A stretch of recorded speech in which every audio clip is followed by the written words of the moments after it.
Hello everyone, SSC 26 and 27 business studies. তোমরা কি জানো এমসিকিউ অ্যাকচুয়ালি একটা স্কিল? তোমরা অনেকে সিকিউতে অনেক ভালো করো, স্টিল তোমরা এমসিকিউতে ভালো রেজাল্ট না করতে পারার কারণে, নাম্বার না তোলার কারণে মার্কসটা কম তো আসে অ্যাডমিশনের মতো জায়গায় তোমরা ভালো একটা বড় মারা খাও। তো এখন হলো তোমাকে যে বললাম এমসিকিউ একটা স্কিল। তো আজকের এই ভিডিওটা এমসিকিউ প্র্যাকটিস শুরু করবা কিভাবে, বা এমসিকিউতে সবচেয়ে ভালো রেজাল্ট আনবা কিভাবে। ওকে, সো প্রথমটা হলো ভাইয়া দেখো, তোমাকে আমি 4টে স্টেপ দিব এবং বেশ কিছু টিপস দিব। আই হোপ এগুলো তোমাকে এমসিকিউতে ভালো করতে এবং এমসিকিউতে স্কিল্ড করতে অনেক হেল্প করবে। প্রথমটা হলো ভাইয়া ফাউন্ডেশন স্ট্রং করা। এখন এটা তো সবসময় বলি ভাই, ফাউন্ডেশন মানে কি ভাই? একটা চ্যাপ্টার যখন তুমি পড়ো, ওই চ্যাপ্টারের বেসিক নলেজ, নর্মালি এটা তোমার সবসময় লাগে, তুমি সিকিউ আনসার করে এমসিকিউ আনসার করে ফাউন্ডেশন তোমার স্ট্রং করা লাগবে। বাট টুইস্টটা কোন জায়গায়? দুটো কাজ করতে হবে। যখন তুমি যেগুলো পড়ে বেসিক স্ট্রং করার পাশাপাশি দুইটা কাজ করবা। কি? তুমি আগে কি করো যে ধরো চ্যাপ্টার 1 হিসাব বিজ্ঞান প্রথম পড়তে, চ্যাপ্টার 1 তুমি পড়তাছো, রাইট? তো হিসাব বিজ্ঞান প্রথম পড়তে চ্যাপ্টার 1 হিসাব বিজ্ঞানের পরিচিতি। এখন তুমি ওটার বেসিক স্ট্রং করলা, যা যা করার বললাম করলা। তো এখন প্রথমটা যেমন যেটা করা উচিত, চ্যাপ্টার শেষ করার পরে কি করা উচিত? এরর লক করা উচিত। মানে দেখো, তুমি আগে অনেকগুলো এমসিকিউ প্র্যাকটিস করবা, অনেকগুলা, লাইক তোমার ওই চ্যাপ্টারের পরে 30টা 40টা 50টা আছে, প্র্যাকটিস করলা। আগে তুমি প্র্যাকটিস করছো, মানে ট্রাই ফার্স্ট, মানে আগে তুমি প্র্যাকটিস করছো। তো প্র্যাকটিস করার পরে তুমি দেখবা যে না, ওই 50টার মধ্যে কোন কোন এমসিকিউগুলা তোমার জন্য বেশ হার্ড হয়ে গেছে, তোমার একটু পারতে কোডিং হইতেছে বা পারতেছো, বাট অনেক চিন্তা ভাবনা, অনেক ইফোর্ট, অনেক চিন্তা করার পরে তারপর হইতেছে, বা হইতেছে না, ভুলই হইতেছে। সো এই যে ধরনের এমসিকিউ যেগুলো আছে, যেগুলো তোমার ভুল হইতেছে, ওগুলাকে বলা হয় এরর লক। তুমি ওগুলোকে লক করে রাখো যে না ভাই, এগুলো হইছে, নোট করে রাখো, এই এমসিকিউগুলো আমার ভুল। বা আমি করতে দাগায় রাখতাম, লাল কালি দিয়ে দাগায় রাখতাম যে এগুলো আমার ভুল, এগুলো করতে আমার সমস্যা হইতেছে। তো এরর লক দিয়ে রাখো। তো নেক্সট টাইম তুমি প্র্যাকটিস করবা, ওগুলো আগে ফোকাস করবা, তাইলে ওই চ্যাপ্টার থেকে এমসিকিউ আনসার করা অনেক ইজি হয়ে যাবে। ঠিক আছে? So this the foundation strong part. তো তোমার বেসিক ভালো হইলো, ওই অধ্যায়ে কোন কোন এমসিকিউগুলো তোমার সমস্যা, সেগুলো তোমার সলভ হয়ে গেল। ও ভাই, আমাদের তো কোর্সের মধ্যে আছে, এক্সাম তো আছে এমসিকিউর, যা ট্রাই ফার্স্ট করলা। তো তারপরটা হলো ভাইয়া, এখন ভাইয়া ঠিক আছে, আমি ঠিক আছে পারলাম, স্ট্রং ভালো এরর লক করলাম, স্টিল আমার না ভাইয়া অনেক টাইম লাগে। মানে আমার 30টা এমসিকিউ সলভ করতে কাইন্ড 40-50 মিনিট চলে যায়। তো আমি এটা কেন সলভ করবো? মানে হলো স্পিড বিল্ডিং।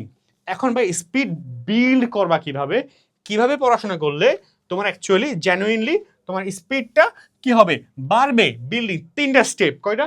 3টা স্টেপ। একটা হলো তুমি ডেলি সলভ করো, এটা তোমার সবাই বলবে কি ডেলি সলভ করো। তোমাকে প্রতিদিন তোমার 5টা হলেও তুমি একটা চ্যাপ্টার এমসিকিউ সলভ করো।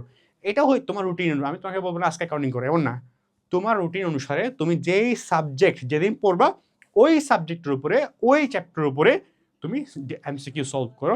তোমার তো যে কোনো বইয়ে আছে, বই না লাগে না, আমাদের কোর্সে যারা আছো তোমার তো এক্সামই আছে, স্ট্যান্ডার্ড এক্সাম এখানের মধ্যে আছে, রাইট? এগুলোর মধ্যে কি আছে? এক্সাম আছে, রাইট? তো এক্সাম তুমি ডেলি সলভ করো। এখন ওখান থেকে তুমি ডেলি সলভ করতে গিয়ে তুমি কি পাবা? এরর লক পাবা। তা তুমি এরর লকটাও হয়ে গেল, ডেলি সলভও করলো। এবার দেখো, তুমি যখন তুমি ডেলি সলভ করবা, তখন তোমার কি হবে? স্পিড বিল্ড হয় কখন? যখন আমরা ভালো জানি, ভালো পারি। ঠিক আছে? ভালো পড়ার ক্ষেত্রে একটা বিষয় হলো, যখন তুমি এইচএসসির মতো এক্সামের প্রিপারেশন নিচ্ছ বা অ্যাডমিশন প্রিপারেশন নিচ্ছ, তখন তুমি করো যে বোর্ড বা অ্যাডমিশন এক্সামে প্যাটার্নটা তুমি বুঝবা। ধরো একটা চ্যাপ্টার আছে করতেছো, একটা চ্যাপ্টার করতেছো আজকে, ওই চ্যাপ্টারে তোমার এরর লক করলা, ফাউন্ডেশন ভালো, ডেলি সলভ করে, স্টিল যখন তুমি যদি ওই চ্যাপ্টার থেকে কোন কোয়েশ্চেনগুলো আসে এমসিকিউতে, ওই প্যাটার্নটা তুমি ধরতে না পারো, তোমার স্পিডটা ঠিকমতো বিল্ড হবে না, তুমি ঠিকমতো পারবা না। একটা চ্যাপ্টারে সব এমসিকিউ আসে না, সব ধরনের টপিক থেকে কোয়েশ্চেন আসে না, স্পেসিফিক কিছু কোয়েশ্চেন জায়গাতে কোয়েশ্চেন আসে। তো তুমি প্যাটার্ন ধরো, অ্যাডমিশন প্রিপারেশন নিলে অ্যাডমিশন প্যাটার্ন ধরো, এসএসসি প্রিপারেশন নিলে এসএসসি বোর্ড কোয়েশ্চেন, তুমি যেই বোর্ড আন্ডার থাকো, চট্টগ্রাম, রাজশাহী, ঢাকা, যেখানেই থাকো, তার প্যাটার্নটাকে তুমি বুঝো। এমসিকিউ সলভ করে কারণ স্কিল, প্যাটার্ন, একটা চ্যাপ্টারের প্যাটার্ন যদি তুমি বুঝে যাও, ওই চ্যাপ্টার তোমার জন্য একদম ইজি, একদম মানে ইজি হয়ে যাবে, ইজি। ঠিক আছে, তারপরটা হইলো ভাইয়া দেখবা বোর্ডে বা এডমিশনে কিছু ট্র্যাপ এমসিকিউ থাকে, যে ট্র্যাপ এমসিকিউগুলো দেয় অ্যাকচুয়ালি যে পোলাপাইন ভাই তুই দেখতে মনে হবে এটাই করি তোরে, মানে মানে তোমার অ্যাকচুয়ালি ওই এমসিকিউ টিচার ইচ্ছা করেই দেয়, এটা করুক, এটা করে 1 মিনিটের জায়গায় 10 মিনিট লাগাক, ওই টাইম দিয়ে আসুক, টাইমও দিয়ে আসবে, পারবেও না, ভুলও করবে। অ্যাডমিশন হলে নেগেটিভ মার্ক কিন্তু আসেই। সো টিচাররা চায় এই ট্র্যাপ এমসিকিউগুলো দেয়। যখন তুমি ডেইলি প্র্যাকটিস করবা, এরর লক করবা, বোর্ড প্যাটার্ন বুঝবা, সব কিছু যখন হয়ে যাবে তখন তুমি বুঝবে না ট্র্যাপ এমসিকিউ কোনগুলো, তুমি বুঝে যাবে। সো ট্র্যাপ এমসিকিউ চিনো এখন থেকে, প্রতিটা চ্যাপ্টারের জন্য ট্র্যাপ প্যাটার্ন কোনটা, ট্র্যাপ এমসিকিউ কোয়েশ্চেন কোনটা, সেটা একটু বোঝার ট্রাই করো আর কি, বুঝলা? সো তারপর যে পার্টটা আছে এটা হইলো কি জানো, ট্র্যাপ এমসিকিউ বুঝে গেলা, তাহলে মোটামুটি তোমার সলভ। তারপর যে প্যাটার্নটা আছে ভাইয়া এক্সাম সিমুলেশন। এক্সাম সিমুলেশন মানে কি ভাইয়া, আমি আমার বেসিক স্ট্রং, আমার এরর লক হইলো, আমি এররগুলো সলভ করলাম, আমার জন্য ডেলি প্র্যাকটিস করি, বোর্ডের প্যাটার্নটা বুঝছি, আমার জন্য ট্র্যাপ কোয়েশ্চেন কি সেটা আমি জানি, কোন প্যাটার্নের ট্র্যাপ কোয়েশ্চেন আমি জানি, আমি এই সব কিছু পারি, তাহলে আমার এক্সাম সিমুলেশনটাকে মানে হইলো ভাইয়া তুমি যতদিন ধরে চ্যাপ্টার ওয়াইজ করছো বা 10টা 15টা করছো, এখন যে গেমটা আছে, এখন মেন খেলাটা, এখন তুমি 30টা কোয়েশ্চেনের মিক্সড কোয়েশ্চেন, দেখো না মিক্স কই পাবা, এখানে আছে, এখানে আছে, বইয়ে আছে, মিক্সড কোয়েশ্চেনের উপরে ফুল টেস্ট দাও, ফুল টেস্ট 30টা সব চ্যাপ্টারের উপরে। 27 ব্যাচ যদি হবে এখন করো, 24 ব্যাচ তো তোমার ফরস, এটা ফুল টেস্ট দাও, তাই তুমি বুঝবে না ফুল টেস্টে গেলে কোন প্যাটার্নের সমস্যা, কোন জায়গায় বলতেছে, কোনগুলো ট্র্যাপ কোয়েশ্চেন, কোনগুলো বোর্ডে করতেছে, তোমার জন্য বোঝা ইজি হয়ে যাবে। আরো সহজ করে বললে বোর্ড কোয়েশ্চেনগুলো সবগুলা ফুল টেস্ট দাও। ঠিক আছে, তারপর হইলো ভাইয়া মাথায় রাখবা এক্সাম সিমুলেশন একটা পার্ট কি, ফুল টেস্ট দিতে হবে। তারপর একটা এমসিকিউ দেখো, তোমার ঘরে বসে এক্সাম দেওয়া আর অ্যাডমিশনের হলে বসে বা এসএসসি বোর্ডের হলে বসে এক্সাম দেওয়া ইজ নট সেম। ওখানে প্রেশার, ওখানে এনভায়রনমেন্ট, ঘরের এনভায়রনমেন্ট নেভার সেম। ঘরে আরামসে বৈশা সুপার উপর পায়ের উপর পা দিয়ে টেবিলের উপর বৈশা তুমি এক্সাম দিচ্ছ ভাই, ওখানে তুমি বাকিদের দেখলে হইতে পারে না করুক, বাট হইতে পারে তোমার প্যানিক হইতে পারো। সো নো রিস্ক, বাট সতর্কতা থাকলে কোনো লস নাই। তো একটা এমসিকিউ এর জন্য তুমি বাসায় এখন যখন আসো তুমি 45 সেকেন্ডস, এর থেকে বেশি ইনশাল্লাহ নিবা না। ঠিক আছে, দ্য লাস্ট ওয়ান, এটা লাস্টে এখন দুটা এমন পয়েন্ট বলবো, বিলিভ মি তোমার পুরো এই ভিডিও দেখা সার্থক হয়ে যাবে তোমার। কি একটা হলো মার্ক অ্যান্ড মুভ, কি বললাম, মার্ক অ্যান্ড মুভ মানে অ্যাডমিশন বেসিস যেটা হয় বা 30টা এমসিকিউ আছে, তাহলে অনেকে বলবে ভাইয়া 5 নাম্বার এমসিকিউ সলভ করতে গেছে, ভাইয়া 5 নাম্বার তো পারি না, এখন কি করতে হবে, ওকে সলভ করি করি করি করি দেখা যায় তুমি অনেক সময় দিয়ে আসো, তার 6 নাম্বার যাওই না তুমি। ভাই শুনো, তুমি 1 মিনিট খরচ করে 1 নাম্বার পাইতে পারো, আবার 10 থেকে 5 থেকে 4 মিনিট খরচ করে তুমি 1 নাম্বার পাইতে পারো। এখন তুমি ডিসাইড করো তুমি কি 1 মিনিট এক্সপেন্স করে 1 মিনিট খরচ করে তুমি 1 নাম্বার পাবা, নাকি তুমি 4 থেকে 5 মিনিট খরচ করে 1 নাম্বার পাবা। ডিসাইড ইউরস, বাট তুমি ডিসাইড করো অ্যাকচুয়ালি, কারণ তুমি ওয়াইজলি ডিসাইড না করলে এক্সামে অ্যাডমিশন বলো এসএসসি বলো তুমি পিছাই যাবা, তখন দেখবে 30টা সলভ করতে করতে 1 ঘন্টা হয়ে গেছে, 1 ঘন্টা সময় তো নাই। ঠিক আছে, সো মার্ক অ্যান্ড মুভ মানে 5 নাম্বার সলভ করতে গেছি, পাচ্ছি মার্ক করলাম, আনসার দিলাম, 6 নাম্বার পারতেছি না, ওকে ফাইন, পরে দেখবো, 7 নাম্বারে গেলাম সলভ, 8 নাম্বার পারতেছি না, ওকে ফাইন, 9 নাম্বারে গেলাম, যেগুলো পারো নাই সেগুলো এগুলো কি মুভ, সেগুলা সবগুলো 30টা সলভ করার পরে আবার সেগুলো থার দিবা, যে না শুরুর থেকে এটা পারি, এটা কি হইতে পারে চিন্তা করতে, আনসার করো। তোমার যদি এটা ভালো হয় তাইলে এই মার্ক অ্যান্ড মুভে তোমার খুব বেশি এমসিকিউ পারবে না, এমনটা হবে না। ঠিক আছে, এটাই। এখন এখন এখন কিছু কিছু এখানে বিষয় আছে, কি কিছু হলো এলিমিনেশন প্রসেস। এলিমিনেশন প্রসেস নিয়ে আমি প্রি অ্যাডমিশন যে ভিডিও আছে, কোয়েশ্চেন সলভিং যে ভিডিও আছে, মেইনলি আমার একটা ভিডিও আছে কোয়েশ্চেন সলভিং ভিডিও, ওখানে একদম হাতে কলমে এগুলো বুঝাইছি আমি তোমাদেরকে কেমন সলভ করতে হয়, দেখে নিবা।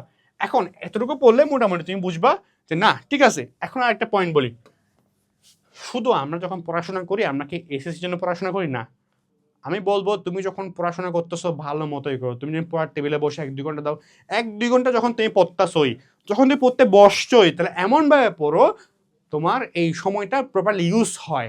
এখন ভাইয়া ঠিক আছে, যখন তুমি পড়াশোনা করতেছো, তোরা হিসাব বিজ্ঞানে পড়তে বসছো, ইংরেজি পড়তে বসছো, বাংলা পড়তে বসছো, বাংলা একটা চ্যাপ্টার গদ্য তুমি ভালো মতো শিখছো, হিসাব বিজ্ঞান একটা চ্যাপ্টার তুমি ভালো মতো শিখছো, সিকিউ প্র্যাকটিস করছো, এমসিকিউ প্র্যাকটিস করছো বোর্ডে।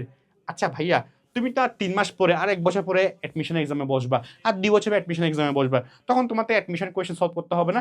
আরো ইজি করে যদি বলি, তুমি প্রতিটা চ্যাপ্টার পড়ার পরে প্রতিটা চ্যাপ্টার শেষে দেখবা, প্রতিটা চ্যাপ্টার শেষে ওই চ্যাপ্টার থেকে অ্যাডমিশন এমসিকিউ থাকে। তুমি ফাইন্ড আউট করো এই চ্যাপ্টার থেকে একটা দিন টাইম দিলে না, আর 10 ঘন্টা লাগে না করতে গেলে, 2 থেকে 3 ঘন্টা টাইম দিলে এগুলো ইজিলি বের করা যায়। বা বইয়ে তো দেওয়াই, এখন তো বইগুলো দেওয়াই থাকে এগুলা, এই বছর এই চ্যাপ্টার থেকে এই টপিক থেকে কয়টা অ্যাডমিশন এমসিকিউ আসছে, তাই না? তোমাকে তো বললাম যে প্যাটার্ন, এই প্যাটার্ন যখন তুমি তখন তো বুঝে এমনিতে যাবা। তো একটা চ্যাপ্টার শেষ করার পরে ওই চ্যাপ্টার থেকে, ওই অধ্যায় থেকে কয়টা এমসিকিউ অ্যাডমিশন আসছে, আমি ওই অ্যাডমিশন এমসিকিউগুলো পড়ে নিলাম, তাইলে আমার অ্যাডমিশন প্রিপারেশন হয়ে গেল, এসএসসি হয়ে গেল, সবই হয়ে গেল, টেনশনের কোনো দরকারই নাই। এটা এটা এটা মাস্ট, এটা ম্যাক্সিমাম মানুষ করেই না। Please do it. অ্যাডমিশনে 60 নাম্বার, ঢাকা ইউনিভার্সিটিতে 60 নাম্বার শুধুমাত্র এমসিকিউ থেকে আসে। তো ভাই তুমি একটা পড়াশোনা একটু প্রতিটা চ্যাপ্টার শেষে ওটা এমসিকিউ দেখে নিলেই তো হয়, শেষ। অ্যান্ড এটাই এবার তিনটা একটা পয়েন্ট, কি 3টা পয়েন্ট হলো, তুমি যদি 27 ব্যাচ হও, 26 ব্যাচ হলো অবভিয়াসলি, এসএসসি ছাড়া এখন থেকে ক্যালকুলেটারের ব্যবহার কমাইতে হবে। এখন থেকে সেকেন্ড ইয়ারে যারা আসো তারা এখন থেকে ক্যালকুলেটার কমাও, এখন থেকে কমাও। জানি তোমার এসিতে ক্যালকুলেটার ইউজ করতে দিবে, স্টিল অ্যাডমিশন দিবি না, এখন থেকে প্র্যাকটিস করো না। সেটা হুট করে 3 মাস আগে বললেই এটা হয় না। এখন থেকে হাতে কলমে প্র্যাকটিস করো, ম্যাথগুলো সলভ করার, ক্যালকুলেটার সলভ করার ওয়েগুলো কী হয়, ফাইন্যান্সিয়াল সূত্রগুলো, ম্যাথগুলো কেমন সলভ করতে হয় ক্যালকুলেটার ছাড়া, তাই না? অ্যাডমিশন তোমার ক্যালকুলেট করে দিবে না। সো ডেফিনেটলি ওয়ে আছে, এগুলো শিখো, জানো। তো এই সিস্টেম অফ অ্যাডমিশনও তোমার জন্য খুবই উপকার হবে। তারপর হলো কি, নেগেটিভ মার্কিংয়ের যে পার্টটা আছে, নেগেটিভ মার্কিংটাকে এখন থেকে মাথায় রাখো। হ্যাঁ, নেগেটিভ মার্কিংটাকে মাথায় রেখে কাজ করো, এখন থেকে মাথায় রাখো, ঠিক আছে? তাহলে ভালো হয় তোমার জন্য। তারপরটা হলো কি, এখন থেকে টাইপ এটা বারবার ধরে বলি, কোয়েশ্চেন ব্যাংক যখন পড়বা, এই যে প্রতিটা চ্যাপ্টার শেষে যখন তুমি পড়বা অ্যাডমিশনে কোয়েশ্চেন সলভ করবা, তখন দেখবা এই চ্যাপ্টার থেকে অ্যাডমিশনে যদি এই 5টা কোয়েশ্চেন আসে, আচ্ছা এই 5টা কোয়েশ্চেন যদি আসে, তাহলে প্রতিটা চ্যাপ্টার থেকে ধরো তুমি হিসাব বিজ্ঞান প্রথম অধ্যায় থেকে সলভ করতেছো, দেখতেছো এইখান থেকে অ্যাডমিশনে গত বছর সমূহে 5টা কোয়েশ্চেন দিছে, তাহলে ভাইয়া এই 5টা কোয়েশ্চেন ঠিক কোন টাইপের, একটা চ্যাপ্টারে অনেকগুলো টাইপ থাকে, অনেকগুলো থিওরি থাকে, কোন স্পেসিফিক থিওরি থেকে দিছে, কোন স্পেসিফিক ম্যাথ থেকে দিছে, টাইপটা কি, প্যাটার্নটা কি, টাইপ এই টাইপটাকে আইডেন্টিফাই করো। 5টা টাইপগুলো কি, 4টা টাইপগুলো কি, টাইপগুলো এখন থেকে আইডেন্টিফাই করলে তোমার জন্য, তাই দেখো তুমি প্রতিটা চ্যাপ্টারে যদি টাইপ বের করো, তাহলে সবগুলো শেষে তোমার এতগুলো টাইপ আসবে যেগুলো তুমি প্র্যাকটিস করে ফেলছো, এবং তুমি সেগুলোতে তুখর, এবং অ্যাডমিশনের সময় এগুলো পড়লে এখান থেকে প্রশ্ন চলে আসবে, কমন আসবে। তাইলে এভাবে তোমার স্পিড বিল্ড করতে হয়, এভাবে তোমার এক্সামের সিমুলেশন হয়, বা ফাউন্ডেশন লেভেলে তো বললামই কেমন ফাউন্ডেশন বিল্ড করতে হয়, তোমাদের বলছে এগুলো যে বেসিক স্ট্রং করো। আর আমরা ফাউন্ডেশন বিল্ড এত কিছু শেখাই কই, 27 ব্যাচ এগুলো চেক করতে, ডেমো ক্লাসগুলো করে, টপিক ওয়াইজ ক্লাস, মানে যা যা আছে আর কি তুমি চেক করতে পারো। তো 26 ব্যাচ যদি হও, লাস্ট মোমেন্ট, একদম একদম মানে একদম কিছুদিন পরে এক্সাম অলরেডি নকিং একটা ডোর, এগুলো তুমি চেক করো, ঠিক আছে? So check it. আমি যদি ক্লাস নিচ্ছি এখানে, যাক এটা প্যারা নেই, তুমি ডেমো চেক করো, যদি তোমার ভালো লাগে দেন ইউ ক্যান জয়েন আর কি। সো এটাই, দেখা হচ্ছে পরবর্তী কোনো ভিডিওতে। হোপফুলি তোমার কাছে এই এমসিকিউর যে সিক্রেট মেথডগুলো ভালো লাগছে, এবং সবচেয়ে ইন্টারেস্টিংলি কি জানো, ইন্টারেস্টিং পার্ট হলো তোমাদের জন্য আমরা এগুলো ভিডিওগুলো বানাই, রাইট? সো তোমার যদি কোনো টপিকের গাইডলাইন লাগে, ভিডিও লাগে, কমেন্টে বলো। আর আজকের ভিডিও কেমন চলো সেটাও জানাও। এটাই আর কি, দেখা হচ্ছে পরবর্তী কোনো ভিডিওতে। টিল আল্লাহ হাফেজ, আসসালামু আলাইকুম।